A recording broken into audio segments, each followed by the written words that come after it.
Hello everyone, welcome back to സ്കൂളി. ജീന മിസ്സാണ്. അപ്പം നമ്മൾ ഇന്ന് ഇവിടെ എടുക്കാനായിട്ട് പോകുന്നത് സീഡ്സ് ഓഫ് ലൈഫ്, ജീവനുള്ള വിത്തുകൾ എന്ന് പറയുന്ന ചാപ്റ്ററാണ്.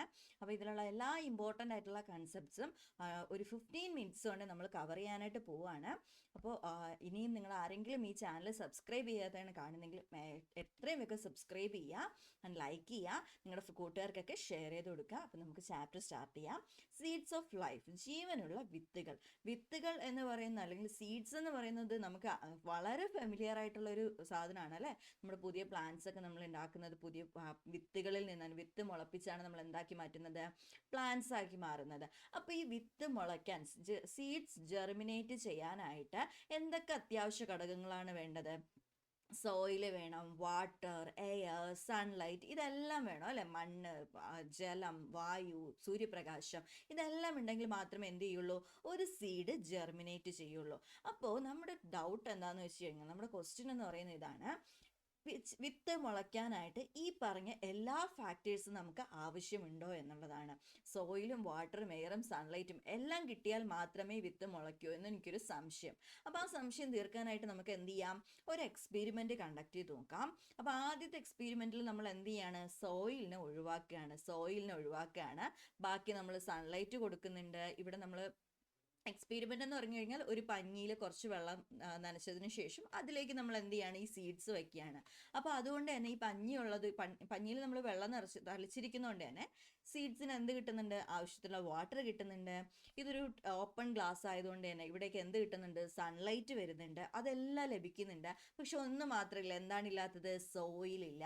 പക്ഷെ നിങ്ങൾ കുറച്ച് ദിവസം കഴിഞ്ഞ് ആ വിത്ത് പോയി നോക്കിക്കഴിഞ്ഞാൽ ആ വിത്ത് ജെർമിനേറ്റ് ചെയ്തിട്ടുണ്ടാവും, വിത്ത് മുളച്ചിട്ടുണ്ടാവും. കാരണം എന്താണ്, വിത്ത് മുളയ്ക്കാനായിട്ട് ആര് വേണ്ട, സോയിൽ വേണ്ട. സോയിൽ ഇല്ലെങ്കിലും വിത്ത് മുളയ്ക്കും.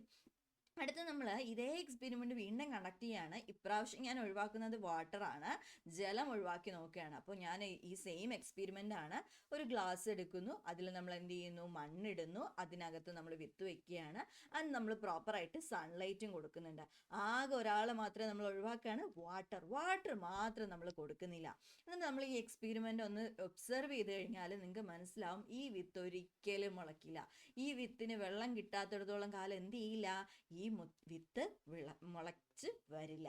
അപ്പോൾ ഈ വിത്ത് മുളയ്ക്കാത്തതിന് കാരണം എന്താണ്, നമ്മൾ വാട്ടർ കൊടുത്തില്ല. അപ്പോൾ വാട്ടർ കൊടുത്താൽ മാത്രമേ ആര് മുളയ്ക്കുള്ളൂ, വിത്ത് മുളയ്ക്കുള്ളൂ. പക്ഷെ സോയിൽ കൊടുക്കാതിരുന്നപ്പോഴും നമുക്ക് വിത്ത് ജെർമിനേറ്റ് ആയി അല്ലേ, സീഡ് ജെർമിനേറ്റ് ആയി. പക്ഷെ വാട്ടർ കൊടുക്കാണ്ട് സീഡ് ഒരിക്കലും ജെർമിനേറ്റ് ചെയ്യില്ല.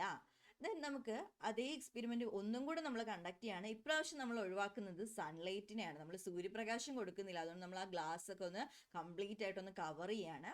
ബാക്കി നമ്മൾ വെള്ളവും മണ്ണും ഒക്കെ ആവശ്യത്തിന് കൊടുക്കുകയാണ്. അത് നിങ്ങൾ ഒബ്സർവ് ചെയ്ത് കഴിഞ്ഞാൽ ഈ സീഡും മുളയ്ക്കും, ഈ സീഡ് ജെർമിനേറ്റ് ചെയ്യും. ദാറ്റ് മീൻസ് നമുക്ക് സൺലൈറ്റും എന്തല്ല, ഇമ്പോർട്ടൻ്റ് അല്ല. അപ്പം നിങ്ങൾ വിചാരിക്കുന്നുണ്ടാവും, അപ്പോൾ ഫസ്റ്റ് സ്ലൈഡിൽ നമ്മൾ പറഞ്ഞത് സീഡ് ജെർമിനേഷന് സൺലൈറ്റ് വേണം, എയർ വേണം, വാട്ടർ വേണം, സോയിൽ വേണം എന്നൊക്കെ ആണല്ലോ, പിന്നെ ഇവിടെ വന്നപ്പോൾ അതൊന്നും വേണ്ടാന്നാണല്ലോ പറയണേ എന്ന് നിങ്ങൾ ചിന്തിക്കുന്നുണ്ടാവും അല്ലേ. അതെന്തുകൊണ്ടാന്ന് പറഞ്ഞു കഴിഞ്ഞാൽ, നമ്മുടെ സീഡ് ജെർമിനേഷൻ നമുക്ക് വാട്ടർ ആണ് നെസസറി ആയിട്ടുള്ള. വാട്ടർ ഉണ്ടെങ്കിൽ മാത്രമേ സീഡ് ജെർമിനേഷൻ നടക്കുള്ളൂ.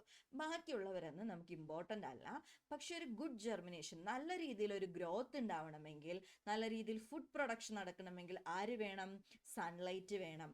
അതുപോലെ ആ പ്ലാന്റ്സിന് നന്നായിട്ട് സപ്പോർട്ട് കിട്ടണമെങ്കിൽ, ന്യൂട്രിയൻസ് കിട്ടണമെങ്കിൽ, ലവണങ്ങൾ കിട്ടണമെങ്കിൽ ആര് വേണം, അത് സോയിൽ വേണം. അപ്പോൾ സോയിലും സൺലൈറ്റും ഒക്കെ ഒരു ഗുഡ് ഗ്രോത്തിന് അത്യാവശ്യമാണ്, ഒരു പ്ലാന്റിൻ്റെ ഗുഡ് ഗ്രോത്തിന് അത്യാവശ്യമാണ്. പക്ഷെ അതിൻ്റെ ജെർമിനേഷൻ എന്തല്ല, ഇതൊന്നും അത്യാവശ്യമില്ല. കുറച്ച് വാട്ടർ മാത്രം അതിന് കിട്ടിയാൽ മതി. പക്ഷെ വാട്ടർ ഇല്ല എങ്കിൽ ഒന്നും ചെയ്യാൻ പറ്റില്ല. അപ്പോൾ ഇതേ കാര്യങ്ങൾ ഇപ്പോൾ ഈ എക്സ്പെരിമെൻറ്റിൽ നമ്മൾ കണ്ട കാര്യങ്ങൾ ജസ്റ്റ് ഒന്ന് ടേബിൾ ചെയ്തിരിക്കുകയാണ്. സോയിലും വാട്ടറും എയറും സൺലൈറ്റ് കൊടുത്തു കഴിഞ്ഞാൽ proper germination, good germination, healthy seedling. ഇനി നമ്മൾ സോയിൽ, മണ്ണ് ഒഴിവാക്കി കഴിഞ്ഞാലും ജെർമിനേഷൻ നടക്കുന്നു, പക്ഷെ വീക്കായിട്ടുള്ള ഗ്രോത്ത് ആയിരിക്കും. അതുപോലെ നമ്മൾ വാട്ടർ ഒഴിവാക്കി കഴിഞ്ഞാൽ ജെർമിനേഷനേ നടക്കുന്നില്ല. സൺലൈറ്റ് ഒഴിവാക്കി കഴിഞ്ഞാൽ എന്ത് സംഭവിക്കും, ജെർമിനേഷൻ നടക്കും, പക്ഷെ എന്ത് ചെയ്യില്ല, സീഡ്സ് ഒരു പെയിൽ യെല്ലോ കളറിലേക്കൊക്കെ മാറും. അതായത് അവിടെ ഫോട്ടോസിന്തസിസ് കാര്യങ്ങളൊന്നും നടക്കില്ല. ദെൻ ഇതേ കാര്യങ്ങൾ നമ്മൾ ജസ്റ്റ് പോയിന്റ് ആയിട്ട് എഴുതിയിരിക്കുകയാണ്. വിത്ത് മുളയ്ക്കാൻ ജലം അത്യാവശ്യമാണ്, water is necessary for the germination of seeds. സൂര്യപ്രകാശം, മണ്ണ്, അതുപോലെ സോയിലും സൺലൈറ്റും അത്ര ഇമ്പോർട്ടൻ്റ് ആയിട്ടുള്ള ഒരു കാര്യമല്ല. ആ കാര്യങ്ങളൊക്കെ നമ്മളിവിടെ എഴുതിയിരിക്കുകയാണ്. അപ്പോൾ അടുത്ത് നമ്മൾ എങ്ങനെയാണ് ഒരു സീഡ് മുളയ്ക്കുന്നതെന്ന് നോക്കാം. അപ്പോൾ സീഡ് മുളയ്ക്കാൻ എന്തൊക്കെയാണ് അത്യാവശ്യം എന്ന് പറഞ്ഞു, എന്തൊക്കെ കാര്യങ്ങൾ വേണം എന്നുള്ള കാര്യങ്ങളൊക്കെ പറഞ്ഞു. അടുത്ത് നമ്മൾ നോക്കാൻ പോകുന്നത് സീഡ്സ് എങ്ങനെയാണ് മുളയ്ക്കുന്നതെന്നാണ്. അപ്പോൾ നമ്മൾ ഇങ്ങനെ ഒരു സീഡ് നട്ടു വെക്കുന്നു. ഈ സീഡ്സ് പിന്നെ പുറത്തൊരു ഔട്ടർ കവറിങ് ഉണ്ടാവും, ഒരു ഹാർഡായിട്ടുള്ള പുറന്തോട് ഉണ്ടാവും. ഈ പുറന്തോട് പൊട്ടിയതിന് ശേഷം ആദ്യം പുറത്തേക്ക് വരുന്ന പാർട്ടാണ് റേഡിക്കിൾ അല്ലെങ്കിൽ ബീജമൂലം. ആദ്യം പുറത്തേക്ക് വരുന്നതാണ് ആര്? റേഡിക്കിൾ അല്ലെങ്കിൽ ബീജമൂലം. റേഡിക്കിൾ ആർ റൂട്ട്. അപ്പൊ റേഡിക്കിൾ എന്തായിട്ട് മാറും? റൂട്ടായിട്ട് മാറും, വേരായിട്ട് മാറും. ബീജമൂലം വേരായിട്ട് മാറുന്നു. അതിനുശേഷം രണ്ടാമത് പുറത്തേക്ക് വരുന്ന പാർട്ടാണ് പ്ലിമ്യൂൾ. പ്ലിമ്യൂൾ അല്ലെങ്കിൽ ബീജശീർഷം. ബീജശീർഷം അപ്പൊ ആരായിട്ടായിരിക്കും മാറുക? റേഡിക്കിൾ സ്റ്റെം റൂട്ടാണെങ്കിൽ പ്ലിമ്യൂൾ ആരായിരിക്കും? സ്റ്റെം ആയിട്ട് മാറും. സ്റ്റെമ്മും ലീവ്സ് ഒക്കെ ആയിട്ട് മാറുന്നത് ആരായിരിക്കും?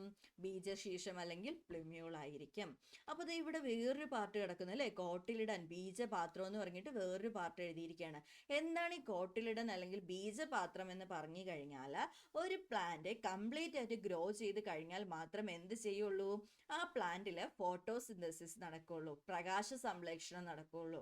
അപ്പോൾ നമുക്കറിയാം ഫോട്ടോസിന്തസിസ് നടന്നിട്ടാണ് ഒരു പ്ലാന്റിന് അതിനാവശ്യമായിട്ടുള്ള ഫുഡ് കിട്ടുന്നത്. അപ്പോൾ കംപ്ലീറ്റ് ആയിട്ട് എന്ത് ചെയ്യണം? അത് ഗ്രോ ആയി കഴിഞ്ഞാൽ മാത്രമേ ഈ പ്രോസസ്സ് നടക്കുന്നുള്ളൂ. അപ്പൊ അതുവരെ ഇതിന് എന്ത് ചെയ്യാൻ പറ്റില്ല? പട്ടിണി അടക്കാൻ പറ്റുമോ? ഇല്ല. അപ്പൊ ആ കംപ്ലീറ്റ് ഗ്രോത്ത് എത്തുന്നത് വരെ അതിനാവശ്യമായിട്ടുള്ള ഫുഡ് പ്രൊവൈഡ് ചെയ്യുന്ന പാർട്ടാണ് കോട്ടിലിഡൻ അല്ലെങ്കിൽ ബീജപാത്രം. ഈ ബീജപാത്രമാണ് എന്ത് ചെയ്യുന്നത്? അതുവരെ ഇവിടെ ഫുഡായിട്ട് നമുക്ക് ആക്ട് ചെയ്യുന്നത്. സോ ഈ കാര്യങ്ങൾ നമ്മളിവിടെ വീണ്ടും ടേബിളായിട്ട് എഴുതിയിട്ടുണ്ട്, പോയിന്റ്സ് ആയിട്ട് എഴുതിയിട്ടുണ്ട്. വിത്ത് കുതിർന്ന് പുറന്തോട് പൊട്ടുന്നു, seed become soaked and outer shell burst. Outer shell burst ആവുന്നു. ആദ്യം ആര് പുറത്തേക്ക് വരും? ബീജമൂലം പുറത്തേക്ക് വരും, റേഡിക്കിൾ പുറത്തേക്ക് വരും. അതിനുശേഷം ബീജശീർഷം പ്ലിമ്യൂൾ പുറത്തേക്ക് വരുന്നു. ബീജമൂലം റേഡിക്കിൾ വേരായിട്ട് മാറുന്നു, റൂട്ടായിട്ട് മാറുന്നു. ബീജശീർഷം പ്ലിമ്യൂൾ എന്തായിട്ട് മാറുന്നു? ലീവ്സ് ആൻഡ് സ്റ്റെം ആയിട്ട് മാറുന്നു. ഓക്കെ, ദെൻ അടുത്ത ടോപ്പിക്കാണ് വിത്ത് വിതരണം, സീഡ് ഡിസ്പേഴ്സൽ. സീഡ് ഡിസ്പേഴ്സൽ എന്ന് പറയുന്നതാണ് നമ്മുടെ അടുത്ത ടോപ്പിക്. എന്താണ് വിത്ത് വിതരണം അല്ലെങ്കിൽ സീഡ് ഡിസ്പേഴ്സൽ എന്ന് ചോദിച്ചു കഴിഞ്ഞാൽ, മാതൃസസ്യത്തിൽ നിന്ന്, മദർ പ്ലാന്റിൽ നിന്ന് പല സ്ഥലങ്ങളിലേക്ക് വിത്തുകൾ എത്തപ്പെടുന്നതിനെയാണ് നമ്മൾ വിത്ത് വിതരണം എന്ന് പറയുന്നത്. മാതൃസസ്യത്തിൽ നിന്ന് മറ്റു പല സ്ഥലങ്ങളിലേക്ക് വിത്ത് എത്തപ്പെടുന്ന പ്രോസസ്സിനെ നമ്മൾ പറയുന്ന പേരാണ് വിത്ത് വിതരണം അല്ലെങ്കിൽ സീഡ് ഡിസ്പേഴ്സൽ. അപ്പം എന്തിനാണ് ഈ സീഡ് ഡിസ്പേഴ്സൽ അല്ലെങ്കിൽ വിത്ത് വിതരണം നടക്കുന്നത്? അവിടെ തന്നെ വീണ് മുളച്ചാൽ പോരെ, എന്തിനാ ഇത് വിതരണം ചെയ്യാനായിട്ട് പോകുന്നത്? അതെന്തിനാന്ന് വെച്ച് കഴിഞ്ഞാൽ, ഒരു സസ്യം, ഇപ്പോൾ ഒരു വലിയ മാവുണ്ട്, ആ വലിയ മാവ് നിറയെ മാങ്ങകളുണ്ട്. അപ്പോൾ ഈ മാങ്ങകളെല്ലാം താഴെ വീണ് അവിടെ തന്നെ അത് മുളയ്ക്കുകയാണെന്ന് വെച്ചോ. അങ്ങനെ മുളച്ചു കഴിഞ്ഞാൽ ഇതിനെല്ലാത്തിനും കൂടെ അവിടെ മുളയ്ക്കാനായിട്ട് സ്പേസ് ഉണ്ടാവുമോ? ഇല്ല അല്ലേ. അതുപോലെ തന്നെ അവർക്ക് ആവശ്യമായിട്ടുള്ള മണ്ണോ വെള്ളമോ അല്ലെങ്കിൽ സൂര്യപ്രകാശമോ ഒന്നും അവർക്ക് കിട്ടില്ല. വാട്ടർ ആണെങ്കിലും സൺലൈറ്റ് ആണെങ്കിലും സോയില് മിനറൽസ് ഒന്നും എന്ത് ചെയ്യില്ല, ഈ പ്ലാന്റ്സിനൊന്നും കൃത്യമായിട്ട് ലഭിക്കില്ല. സോ എന്ത് ചെയ്യാൻ പറ്റില്ല? ആർക്കും അവിടെ സർവൈവ് ചെയ്യാനായിട്ട് പറ്റില്ല. അതുകൊണ്ട് വിത്ത് വിതരണം എന്താണ്? വളരെ ഇമ്പോർട്ടൻ്റ് ആണ് ഫോർ ദെയർ എക്സിസ്റ്റൻസ്. അതുപോലെ തന്നെ ഒരു പ്രദേശത്ത് ഒരു ഫ്രൂട്ട്സ് മാത്രം നമുക്ക് കണ്ടാൽ മതിയോ? എല്ലാ പ്രദേശങ്ങളിലും എല്ലാ തരത്തിലുള്ള മരങ്ങളും നമുക്ക് എത്തിക്കാൻ പറ്റണം, എല്ലാ തരത്തിലുള്ള പ്ലാന്റ്സും എത്തിക്കാൻ പറ്റണം. അതിനാണ് വിത്ത് വിതരണം ഇമ്പോർട്ടൻ്റ് ആയിട്ടുള്ളത്. അപ്പൊ വിത്ത് വിതരണം എന്ന് പറയുന്നത് എങ്ങനെയാണ് നടക്കുന്നത്? വിത്ത് വിതരണം ചെടികൾ പോയിട്ട് നമ്മൾ നെല്ല് വിതയ്ക്കുന്നത് പോലെ എന്ത് ചെയ്യില്ല, ചെടികൾ പോയിട്ട് രാവിലെ മറ്റൊരു സ്ഥലത്ത് പോയി വിതയ്ക്കല്ല അല്ലേ ചെയ്യുന്നത്. പകരം എന്താണ് ചെയ്യുന്നത്? മറ്റൊരാളുടെ ഹെൽപ്പോട് കൂടി മാത്രമേ എന്ത് ചെയ്യാൻ പറ്റുള്ളൂ? ഈ സീഡ് ഡിസ്പേഴ്സൽ അല്ലെങ്കിൽ വിത്ത് വിതരണം നടക്കുള്ളൂ. അതിൽ അങ്ങനെ ഹെൽപ്പ് ചെയ്യാൻ തയ്യാറായിട്ട് ഞാൻ ഹെൽപ്പ് ചെയ്തോളാം എന്ന് പറഞ്ഞു വരുന്ന ആദ്യത്തെ വ്യക്തിയാണ് വിൻഡ്. ഓക്കെ, വിൻഡ് ഇവരെ ഹെൽപ്പ് ചെയ്യുന്നുണ്ട്. വിൻഡ് ഹെൽപ്പ് ചെയ്യുന്ന ആരൊക്കെയാണ്? Milk weed papers. വലിയൊരു പേരാണ്, പക്ഷെ ഒന്നുമില്ല, നമ്മുടെ സാധാ അപ്പൂപ്പൻ താടി. അപ്പൊ ഈ അപ്പൂപ്പൻ താടി കാറ്റിന്റെ അനുസരിച്ച് ഇങ്ങനെ പറന്ന് പറന്ന് പറന്ന് പോകുന്ന എന്തിനാണ്? വിത്ത് വിതരണം അല്ലെങ്കിൽ സീഡ് ഡിസ്പേഴ്സൽ നടക്കാൻ വേണ്ടിയിട്ടാണ്. അതുപോലെ വേറെ 2 എക്സാമ്പിൾസ് ആണ് ഡ്രം സ്റ്റിക്കും കോട്ടൺ പഞ്ഞിയൊക്കെ വേറെ 2 എക്സാമ്പിൾസ് ആണ്. ഇനി അനിമൽസ് ഹെൽപ്പ് ചെയ്യുന്നുണ്ട്. അനിമൽസ് ഹെൽപ്പ് ചെയ്യുന്നതാണ് ലേഡീസ് ഫിംഗർ, അതുപോലെ തന്നെ സാന്തിയം ഷാഫ് ഫ്ലവർ എന്ന് പറയുന്നത്, അതുപോലെ ലവ് ഗ്രാസ് അല്ലെങ്കിൽ ഓണപ്പുല്ല്, അസ്ത്രപ്പുല്ല് എന്നൊക്കെ നമ്മൾ പറയും. നിങ്ങൾക്ക് കണ്ടിട്ടുണ്ടാവും. നിങ്ങൾ ഇപ്പം കാട്ടിലൂടെയൊക്കെ നടക്കുകയാണെങ്കിൽ നമ്മൾ റോഡ് സൈഡിൽ കൂടെയൊക്കെ നടന്നു പോകുന്ന സമയത്ത് നമ്മുടെ ഡ്രസ്സിലൊക്കെ ഇങ്ങനെ ഒരു ഉണങ്ങിയ ഒരു പുല്ല് പോലത്തെ സംഭവം വന്ന് പറ്റി പിടിക്കുക അല്ലേ. അത് പറ്റി പിടിച്ചതിന് ശേഷം നമ്മൾ എന്ത് ചെയ്യും, നമ്മൾ വേറൊരു ഭാഗത്ത് പോയിട്ട് ഇതെല്ലാം അവിടെ കുടഞ്ഞു കളയും. അപ്പം നമ്മൾ അവിടെ എന്താണ് ചെയ്തത്, ആ പ്ലാന്റിന്റെ സീഡ് ഡിസ്പേഴ്സലിന്റെ ഒരു പാർട്ടായിട്ട് മാറുകയാണ് ചെയ്യുന്നത്. ഇതാണ് ലവ് ഗ്രാസിന്റെ കാര്യങ്ങൾ. അത് ഇതുപോലെ എന്ത് ചെയ്യുന്നുണ്ട്, അനിമൽസും ഇതേ രീതിയിൽ ഹെൽപ്പ് ചെയ്യുന്നുണ്ട്.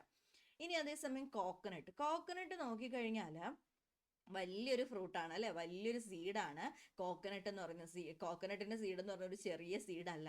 അപ്പൊ ഈ പറഞ്ഞ പോലെ കാറ്റ് കോക്കനട്ട് കൊണ്ട് പറന്നു പോകുന്നത് നിങ്ങളൊന്ന് ആലോചിച്ച് നോക്കിയേ, ഒരിക്കലും നടക്കില്ല അല്ലേ. അതുപോലെ അനിമൽസിനാണെങ്കിലും ഹെൽപ്പ് ചെയ്യാൻ പറ്റില്ല. കാരണം ഈ ഫ്രൂട്ട്സ് ഇതൊക്കെ കഴിക്കുന്നത് ചെറിയ ചെറിയ അനിമൽസ് ആണ്. അവരൊരു ഫുൾ കോക്കനട്ട് കൊണ്ടുപോയി വേറെടുത്തുകൊണ്ടൊന്ന് മുളപ്പിക്കാന്നൊക്കെ പറയുന്നത് ഒരിക്കലും പോസിബിൾ അല്ല. സോ അവിടെ വാട്ടറിനെ ഹെൽപ്പ് ചെയ്യുന്ന ഒരു ഫാക്ടറാണ്, കോക്കനട്ടിനെ ഹെൽപ്പ് ചെയ്യുന്ന ഒരു ഫാക്ടറാണ് വാട്ടർ ആണ് ആരെ ഹെൽപ്പ് ചെയ്യുന്നത്, കോക്കനട്ടിനെ ഹെൽപ്പ് ചെയ്യുന്നത്. അതുപോലെ വാട്ടർ ഹെൽപ്പ് ചെയ്യുന്ന കുറച്ച് സാധനങ്ങളാണ് നമ്മുടെ വാട്ടർ പ്ലാന്റ്സ് ആയിട്ടുള്ള ലോട്ടസും വാട്ടർ ലില്ലിയും. ഇനി അതുപോലെ ഗുവ, അതുപോലെ തന്നെ മാംഗോ, ടൊമാറ്റോ, അതുപോലെ നമ്മൾ കഴിക്കുന്ന ഫ്രൂട്ട്സ് ഒക്കെ അവിടെ എന്താണ് സംഭവിക്കുന്നത്, ഇപ്പം ബേർഡ്സ് ആണെങ്കിലും അനിമൽസ് ആണെങ്കിലും ഒക്കെ എന്ത് ചെയ്യും, ഈ ഫ്രൂട്ട്സ് കഴിച്ചതിന് ശേഷം ആ സീഡ്സ് എന്ത് ചെയ്യും, സീഡ്സ് വേറൊരു ഭാഗത്ത് ഉപേക്ഷിക്കും. അത് കാരണം എന്ത് ചെയ്യും, വേറൊരു ഭാഗത്ത് അതിൻ്റെ സീഡ് ഡിസ്പേഴ്സൽ നടന്നു കഴിഞ്ഞു. അങ്ങനെയാണ് അവിടെ സീഡ് ഡിസ്പേഴ്സൽ നടക്കുന്നത്. അപ്പോൾ സീഡ് ഡിസ്പേഴ്സലിനെ സഹായിക്കുന്നവരും അതിന് എക്സാമ്പിൾസ് ആണ് നമ്മളിവിടെ പറഞ്ഞത്. ഇനിയുള്ളത് നമുക്ക് അധികം കേട്ട് ശീലമില്ലാത്ത കുറച്ച് ടഫായിട്ട് ഈ ചാപ്റ്ററിൽ തോന്നാവുന്ന കുറച്ച് കാര്യങ്ങളാണ്. ഒരു 3 കാര്യമുള്ളൂ, പക്ഷെ നിങ്ങൾക്ക് വളരെ ഫെമിലിയർ അല്ലാത്ത കുറച്ച് വേർഡ്സ് ആണ്. അപ്പം നന്നായിട്ട് ആ സ്പെല്ലിങ്ങും കാര്യങ്ങളൊക്കെ നോക്കി പഠിക്കുക. അപ്പോൾ ഫസ്റ്റ് എന്ന് പറയുന്നത്, ഒരു പ്ലാന്റ് എടുത്തു കഴിഞ്ഞാൽ ഒരു പ്ലാന്റിന്റെ ലീഫ് ആണെങ്കിലും റൂട്ട് ആണെങ്കിലും അതിൻ്റെ സീഡ് ആണെങ്കിലും കുറച്ച് ഡിഫറൻസുകൾ കാണിക്കുന്നുണ്ട്. 2 രീതിയിലുള്ള ഡിഫറൻസ് ആണ് കാണിക്കുന്നത്. അതിൽ ലീവ്സ്, ഇലകൾ കാണിക്കുന്ന 2 ഡിഫറൻസ് ആണ്. അതിൻ്റെ വെയിൻസ്, ഈ പറഞ്ഞ സിരകൾ തമ്മിലുള്ള വ്യത്യാസം. എന്താണ് വെയിൻസ്, എന്താണ് സിരകൾ എന്ന് ചോദിച്ചു കഴിഞ്ഞാൽ, ഒരു ലീഫ് എടുത്തു കഴിഞ്ഞാൽ അതിൽ നിങ്ങൾ ഈ കാണുന്ന വരകളെയാണ് നമ്മൾ എന്തെന്ന് പറയാം, വെയിൻസ് അല്ലെങ്കിൽ സിരകൾ എന്ന് പറയുന്നത്. സിരകൾ അല്ലെങ്കിൽ വെയിൻസ് എന്ന് പറയുന്നത്. ഈ സിരകൾ അല്ലെങ്കിൽ വെയിൻസ് എങ്ങനെയാണ് എന്ത് ചെയ്തിരിക്കുന്നത്, പാറ്റേൺ, അത് എങ്ങനെയാണ് അറേഞ്ച് ചെയ്തിരിക്കുന്നത്, അതിനനുസരിച്ച് ഇലകളെ 2ആയി തിരിക്കുന്നു. ജാലിക സിര വിന്യാസം എന്നും റെട്ടിക്കുലേറ്റ് വീനേഷൻ, സമാന്തര സിര വിന്യാസം, പാരലൽ വീനേഷൻ. ഈ റെട്ടിക്കുലേറ്റ് വീനേഷൻ എന്ന് പറഞ്ഞു കഴിഞ്ഞാൽ പ്ലാന്റ്സിന്റെ വെയിൻസ് എങ്ങനെയാണ്, ഒരു മെയിൻ വെയിനും അതിൽ നിന്ന് ബ്രാഞ്ചസ് പോലെ ഇങ്ങനെ 2 സൈഡിലേക്ക് പോവുകയാണെങ്കിൽ ഇതിനെ നമ്മൾ റെട്ടിക്കുലേറ്റ് ജാലിക സിര വിന്യാസം എന്ന് പറയുന്നു. എല്ലാം ഒരു വശത്തേക്ക് മാത്രം പോവുകയാണെങ്കിൽ ഇതിനെ നമ്മൾ വിളിക്കുന്ന പേരാണ് പാരലൽ അല്ലെങ്കിൽ സമാന്തര സിര വിന്യാസം.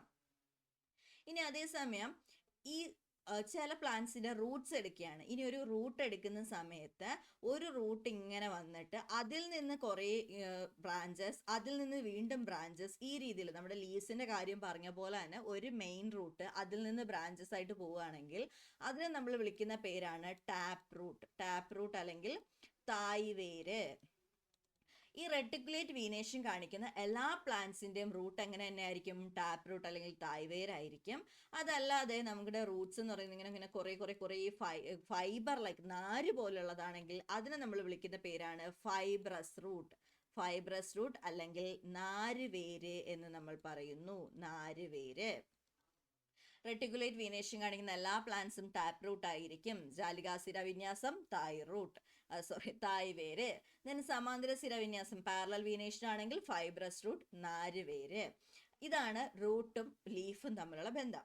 ഇനി നിങ്ങൾക്ക് ഒരു വലിയൊരു മരം കാണിച്ചിട്ട് അല്ലെങ്കിൽ ഏതെങ്കിലും ഒരു പ്ലാന്റ് കാണിച്ചിട്ട് അതിന്റെ റൂട്ട് എന്താണെന്ന് ചോദിച്ചു കഴിഞ്ഞാൽ നിങ്ങൾ എന്ത് ചെയ്യേണ്ട, അത് തായ്വേരാണോ നാരുവേരാണോ എന്ന് ചോദിച്ചു കഴിഞ്ഞാൽ എന്ത് ചെയ്യേണ്ട, ആ റൂട്ട് എടുത്ത് നോക്കേണ്ട കാര്യമില്ല, അതിന്റെ ഇല എടുത്ത് നോക്കുക, അത് ഏത് വീനേഷൻ, ഏത് സിരാവിന്യാസമാണ് കാണിക്കുന്നതെന്ന് നോക്കിയാൽ നമുക്ക് മനസ്സിലാക്കാനായിട്ട് പറ്റും. നമ്മുടെ ഇവിടെ കുറച്ച് എക്സാമ്പിൾസ് കൊടുത്തിട്ടുണ്ട്, 2 വീനേഷനും കുറച്ച് എക്സാമ്പിൾസ്. ഇത് തന്നെയാണ് നമ്മുടെ ടാപ്പ് റൂട്ടിന്, തായ്വേരിനും ഫൈബ്രസ് റൂട്ടിനും ഉള്ള എക്സാമ്പിൾസും. ലാസ്റ്റ് വരുന്ന ഒരു ടോപ്പിക്കാണ് മോണോകോട്ട് പ്ലാന്റ്സും ഡൈക്കോട്ട് പ്ലാന്റ്സും, ഏകബീജപാത്ര സസ്യങ്ങളും ദ്വിബീജപത്ര സസ്യങ്ങളും. അപ്പൊ ഏകബീജപത്രങ്ങൾ അല്ലെങ്കിൽ ദ്വിബീജപത്രങ്ങൾ എന്ന് പറഞ്ഞു കഴിഞ്ഞാൽ നമ്മൾ കുറച്ചു മുന്നേ പറഞ്ഞു നമ്പർ ഓഫ് കോട്ടിലിഡൻസ് അല്ലെങ്കിൽ ബീജപത്രങ്ങൾ എന്നൊരു വേർഡ് പറഞ്ഞിട്ടുണ്ടായിരുന്നു അല്ലെ. ഈ കോട്ടിലിഡൻ ഒരു സീഡില് ഒരെണ്ണമാണെങ്കിൽ അതിനെ നമ്മൾ മോണോകോട്ട് അല്ലെങ്കിൽ ഏകബീജപത്ര സസ്യങ്ങൾ എന്ന് പറയും. അതേസമയം സീഡ്സിൽ 2 കോട്ടിലിഡൻസ് ഉണ്ടെങ്കിൽ അവരെ നമ്മൾ ഡൈക്കോട്ട് അല്ലെങ്കിൽ ദ്വിബീജപത്ര സസ്യങ്ങൾ എന്ന് പറയും. ഓക്കെ, അപ്പൊ ഈ മോണോക്കോട്ടും ഡൈക്കോട്ടും ദ്വിബീജ സസ്യങ്ങളും ഏകബീജപത്ര സസ്യങ്ങളും തമ്മിലുള്ള വേറൊരു കണക്ഷൻ പറഞ്ഞു കഴിഞ്ഞാൽ റൂട്ട് ഫൈബ്രസ് ആയിരിക്കും, ലീഫ് പാരലൽ ആയിരിക്കും, സീഡ് മോണോക്കോട്ടായിരിക്കും. ഒരു പ്ലാന്റ് എടുത്ത് നോക്കിക്കഴിഞ്ഞാൽ ഇത് മൂന്നും ഒരേ പ്ലാന്റിലായിരിക്കും. ഒരു പ്ലാന്റ് ഫൈബ്രസ് റൂട്ടും റെട്ടിക്കുലേറ്റ് വീനേഷനും മോണോക്കോട്ട് സീഡ് അങ്ങനെ ഒരിക്കലും കാണിക്കില്ല. ഒരു മോണോക്കോട്ട് പ്ലാന്റ് ആണെങ്കിൽ അതിന്റെ സീഡ്സിൽ ഒരു കോട്ടിലിടനേ ഉണ്ടാവുള്ളൂ, അതിന്റെ ലീഫ് പാരലൽ ആയിരിക്കും, അതിന്റെ റൂട്ട് ഫൈബ്രസ് റൂട്ട് ആയിരിക്കും. അപ്പോൾ ഇത്രയും കാര്യങ്ങളാണ് നിങ്ങൾക്ക് ഈ ചാപ്റ്ററിൽ വരുന്നത്. ജസ്റ്റ് നമ്മളൊരു 15 മിനിറ്റ്സ് കൊണ്ട് ഇമ്പോർട്ടൻ്റ് ആയിട്ടുള്ള ടോപ്പിക്സ് എല്ലാം തന്നെ ഡിസ്കസ് ചെയ്തിട്ടുണ്ട്. അപ്പോൾ ഇതല്ലാണ്ട് നിങ്ങൾക്ക് ഈ ഒരു ടോപ്പിക്കിൽ എന്തെങ്കിലും ഡൗട്ട്സോ കാര്യങ്ങളൊക്കെ ഉണ്ടെങ്കിൽ നമ്മൾ ഇതിൻ്റെ കംപ്ലീറ്റ് ഡീറ്റെയിൽഡ് ക്ലാസ് നമ്മുടെ സ്കൂളിയുടെ ആപ്പിൽ അവൈലബിൾ ആണ്. അപ്പോൾ ഇനിയും സ്കൂളിൽ ജോയിൻ ചെയ്യാത്തവരുണ്ടെങ്കിൽ എത്രയും വേഗം ജോയിൻ ചെയ്യുക. നമ്മുടെ ക്ലാസ്സസ് ഒക്കെ ഓൺഗോയിങ് ആണ്, ഓൺ എക്സാംസ് ഒക്കെ കഴിഞ്ഞിട്ടുണ്ട്. അപ്പോൾ അടുത്ത എക്സാമിന് മുന്നേ എല്ലാവരും ജോയിൻ ചെയ്യുക, നമുക്ക് ഒന്നിച്ച് പഠിച്ച് മുന്നേറാം. താങ്ക്